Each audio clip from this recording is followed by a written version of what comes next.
Sebelum saya menyampaikan khotbah saya pada hari ini, ada baiknya kita berdoa. Kita berdoa, terima kasih buat cinta kasih Tuhan yang menyertai kami pada saat hari ini, sehingga kami merasakan karunia Tuhan. Tuhan, sebentar hamba menyampaikan khotbah, kiranya kamu berkati hamba, sehingga hamba dapat menyampaikan khotbah hamba kepada saudara-saudara ini Tuhan. Kiranya saudara-saudara yang mendengarkan khotbah hamba ini Tuhan, dapat menerapkan dalam kehidupan mereka sehari-hari. Terpuji dalam Tuhan sampai selamanya. Amin. Ya, shalom saudara-saudari yang terkasih dalam nama Tuhan Yesus. Di video kali ini saya akan menyampaikan sebuah khotbah berjenis ekspositori yang diambil dari kitab Amsal 18 ayat 14. Dan untuk itu saya memperkenalkan diri saya sebelumnya, yaitu nama saya Reski Ronito Siburian. Video kali ini bertujuan untuk memenuhi syarat mata kuliah homiletika yang diampu oleh Bapak Goklas J. Manalo MTH. Ya, saudara-saudari, mari kita buka kitab kita yang tertulis di dalam Amsal 8 ayat 14. Ya, maaf saudara, ada kesalahpahaman. Amsal 18 ayat 14. Mari kita buka. Ya, yang sudah dapat bisa katakan amin. Terima kasih. Saya akan membacakannya untuk kita semua. Orang yang bersemangat dapat menanggung penderitaannya, tetapi siapa akan memberikan semangat yang patah? Iya, untuk itu beragam di dalam ayat Alkitab ini, beragam persoalan bisa menimpa siapa saja, entah itu orang kaya ataupun miskin, baik pun dari segi usia, baik pun itu muda ataupun tua, ataupun bisa dibilang berbagai profesi, baik sebagai mahasiswa, pekerja, bahkan apapun itu. Dan bahkan sebagai hamba Tuhan tidak luput dari yang namanya masalah. Manusia harus berhadapan dengan yang namanya masalah selama hidup di dunia ini. Setiap orang tentunya memiliki persoalan yang berbeda-beda. Kita tidak boleh menyerah, walau dalam keadaan sesulit apapun. Walau badai apapun yang menerpa kita, tetapi kita harus tetap kuat dan goyah. Sebab pencobaan yang kita alami tidak pernah melebihi kekuatan kita. Seperti yang disebutkan dalam firman Tuhan. Coba kita buka kitab kita di 1 Korintus 10 ayat 13. Ya, sudah dapat katakan amin. Saya akan membacakannya. 1 Korintus 10 ayat 13. Pencobaan-pencobaan yang kamu alami ialah pencobaan yang biasa, yang tidak melebihi kekuatan manusia. Sebab Allah setia, dan karena itu Ia tidak akan membiarkanmu dicobai melampaui kekuatanmu. Pada waktu kamu dicobai, Ia akan memberikan kepadamu jalan keluar, sehingga kamu dapat menanggungnya. Iya, di sini dikatakan bahwa Allah itu baik. Dia sahabat kita. Dalam segala kesusahan Dia selalu datang di kehidupan kita untuk menghibur. Biasanya dalam kehidupan kita ada beberapa hambatan-hambatan dalam meraih sebuah kesuksesan, seperti sikap putus asa, menyerah, patah semangat, ataupun keinginan untuk mundur, dan lain sebagainya.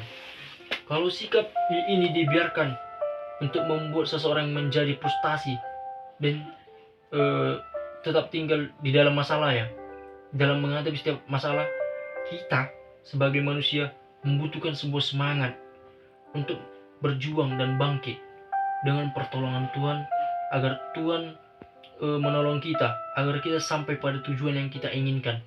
Seperti kita ingin mencapai hal sesuatu, kita harus berusaha dengan kerja keras dan juga berdoa kepada Tuhan. Seperti di dalam cerita Alkitab, kita dapat melihat sebuah kondisi yang mengisahkan seseorang yang tidak lagi bersemangat dalam hidupnya, yaitu kisah Nabi Elia. Ada yang tahu? Ya, keberhasilan Nabi Elia yang membunuh 450 orang Nabi Baal dia seorang diri membuat Izabel marah dan bermaksud membunuhnya. Mendengarkan berita itu, larilah Elia untuk menyelamatkan diri. Ia dalam ketakutan, putus asa, dan patah semangat. Ia lari ke gunung Horeb untuk bersembunyi. ada beberapa kondisi yang dialami oleh Nabi Elia, yaitu yang pertama, ia kelelahan karena setelah perjalanan yang panjang dalam 40 hari 40 malam lamanya ke gunung Allah, yaitu Gunung Horeb. Seperti yang dikatakan Alkitab yang tertulis dalam 1 Raja-Raja 19 ayat 4b, yang dikatakan di sini, kemudian ia ingin mati. Katanya, cukuplah itu sekarang ya Tuhan, ambillah nyawaku, sebab aku tidak lebih baik dari nenek moyangku. Di sini dikatakan bahwa seorang Nabi Elia sudah menyerah, sudah pasrah. Dia tidak tahu apa yang harus dia perbuat lagi. Yang selanjutnya, ia merasa gagal dan membuat bangsa Israel untuk bertobat. Terus yang ketiga, ia merasa kesepian, hanya seorang diri saja dalam pergumulan untuk kebenaran Allah. Lalu dikatakan dalam 1 Raja-Raja ayat 1 Raja-Raja 19 ayat 10, begini bunyinya, saya akan membaca untuk kita semua. Jawabnya, aku bekerja segiat-giatnya bagi Tuhan, Allah semesta alam, karena orang Israel meninggalkan perjanjianmu, meruntuhkan mezbahmu, dan membunuh nabi-nabimu dengan pedang. Hanya aku seorang dirilah yang masih hidup, dan mereka ingin mencabut nyawaku. Ya, di sini Allah tidak tinggal diam. Ia tetap memperhatikan Elia yang patah semangat. Ia membiarkan Elia istirahat dan tertidur. Kemudian Allah mengirim malaikatnya untuk memberikan Elia makan. Allah juga datang untuk memberikan semangat kepadanya dan memperkuat imannya di gunung Horeb itu. Allah sesungguhnya tidak akan meninggalkan nabi ataupun umatnya yang setia. Seperti yang ditertulis 1 Raja-Raja 19 ayat 15-16, mari kita buka. Saya akan membacanya untuk kita semua. Firman Tuhan kepadanya, pergilah, kembalilah ke jalanmu melalui padang gurun ke Damsyik, dan setelah engkau sampai, engkau harus mengurapi Elisa bin Safat dan Abel Mehola menjadi nabi menggantikan. Ya, di ayat ini bahwa Tuhan Allah menurun Nabi Elia untuk mengurapi Elisa bin Safat dan Abel Mehola dan menjadi nabi yang menggantikan.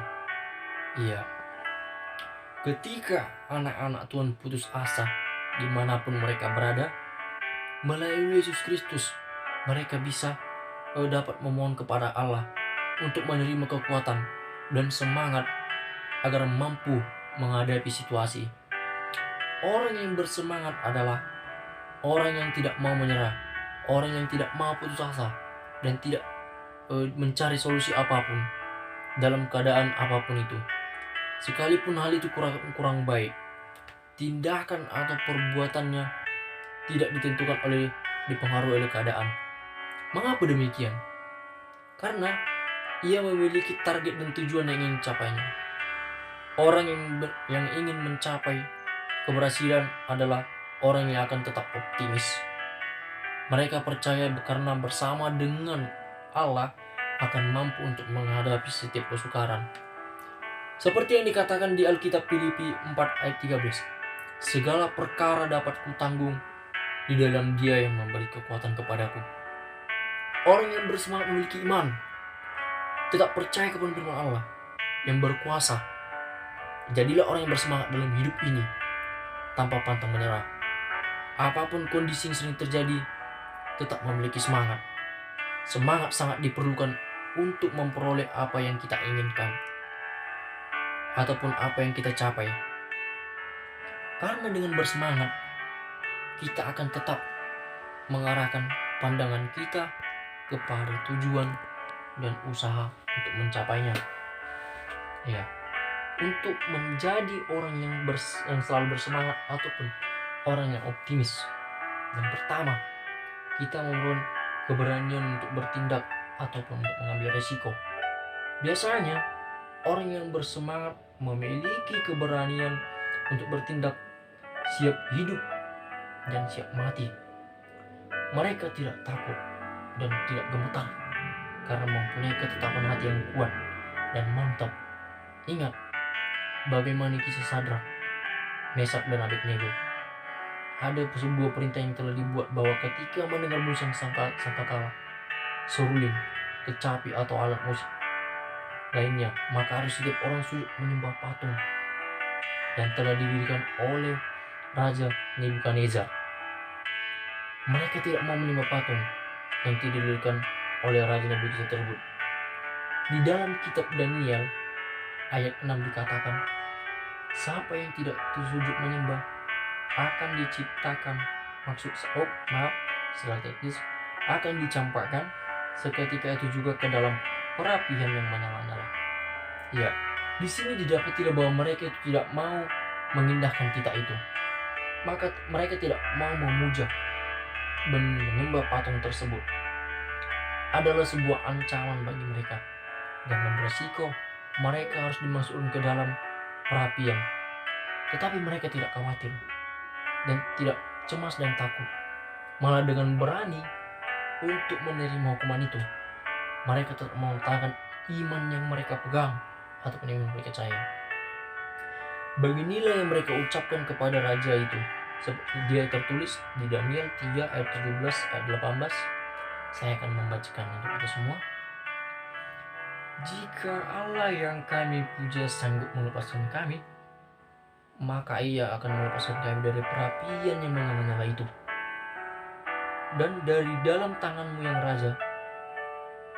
Tetapi seandainya tidak, hendaklah Tuhanku mengetahuinya, ya raja, bahwa kami tidak akan memuji dewa Tuanku dan tidak akan menyembah patung emas yang Tuanku dirikan itu.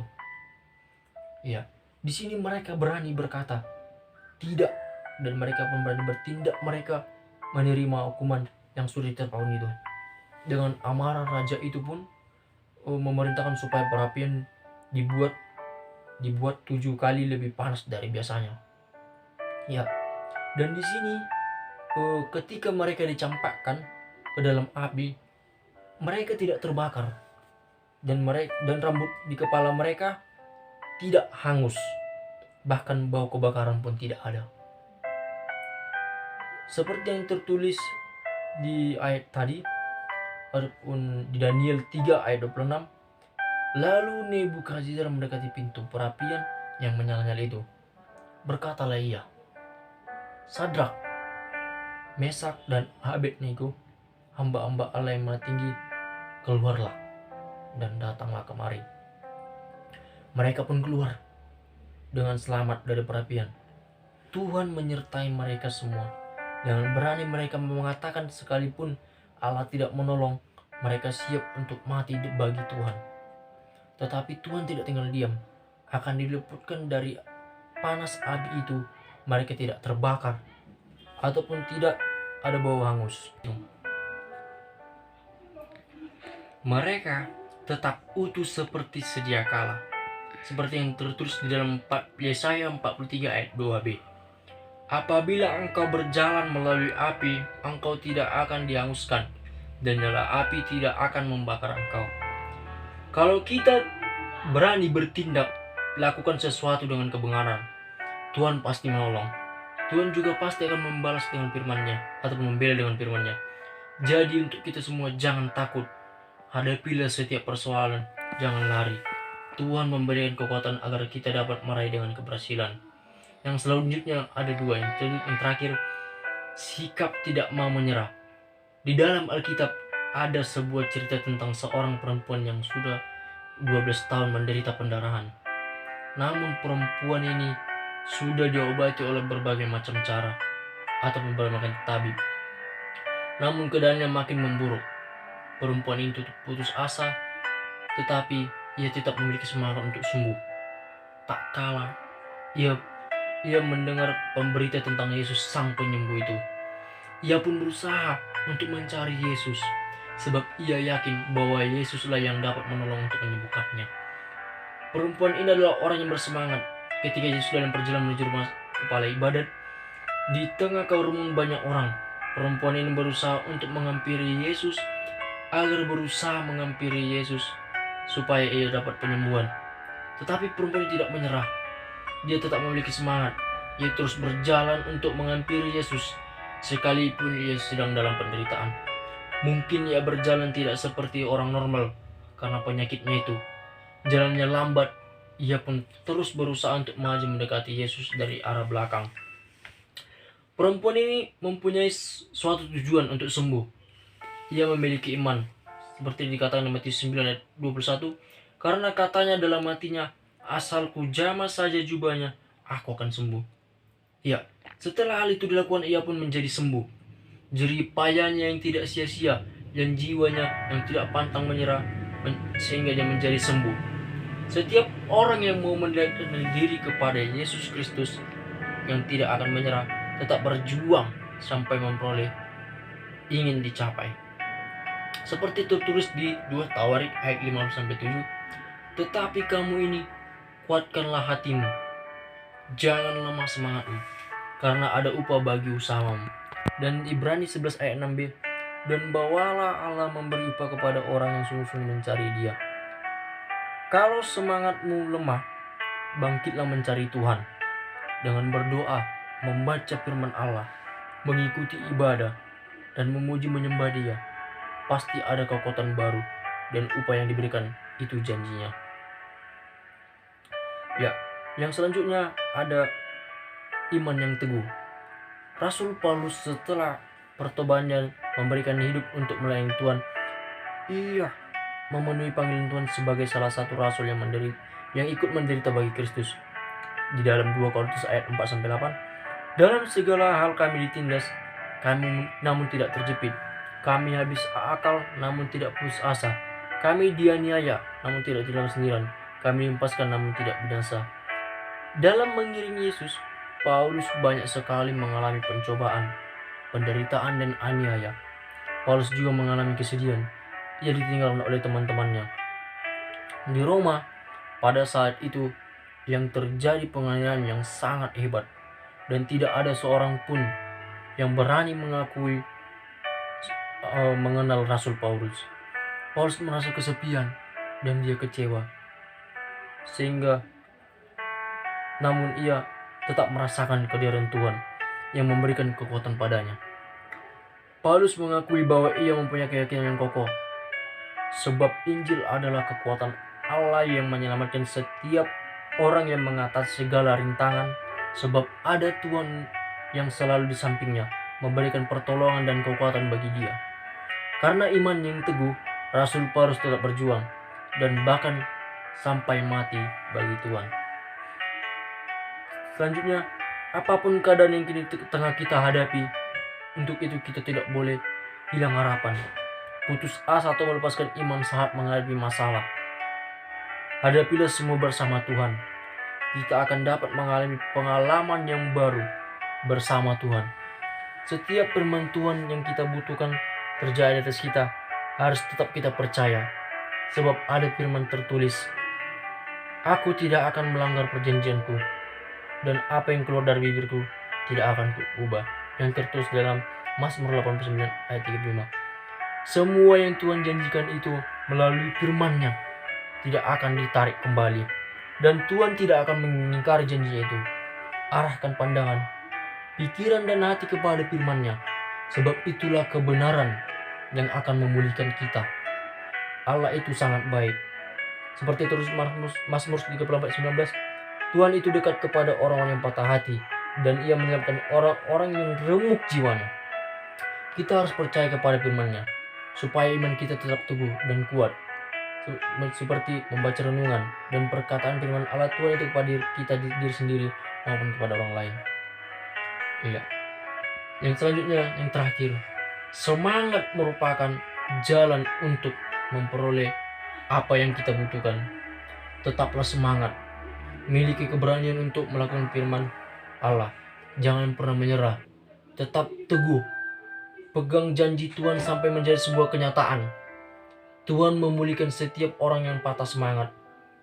Orang yang bersemangat akan selalu optimis dalam menghadapi masalah pun atau persoalan apapun, dalam meraih keberhasilan.